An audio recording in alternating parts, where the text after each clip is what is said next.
Nagbigay ng lecture si Angeles City Councilor Attorney Jessel Dairit sa mga criminology students ng Holy Angel University bilang bahagi ng forum na may temang Protecting Human Rights Within the Criminal Justice System.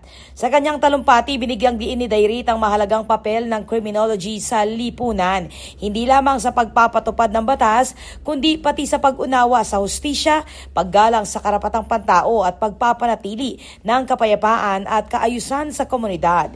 Ibinahagi rin ng konsehala na malapit sa kanyang puso ang paksa dahil dati siyang nagsilbi bilang police officer bago naging abogado at opisyal ng lungsod. Ayon kay Dairit, nasa kamay ng mga estudyante ang kinabukasan ng criminal justice system. Kaya mahalagang hubugin sila na maglingkod ng may integridad, malasakit at paggalang sa karapatan ng bawat mamamayan. Umaasa naman ang konsehala na mas napalalim ng forum ang kaalaman at dedikasyon ng mga estudyante sa pagtataguyod ng hustisya at human rights. Ako po, Patricia Mamangon para King News Force Pampanga, Balitang Tutuking Balen, Susuyo.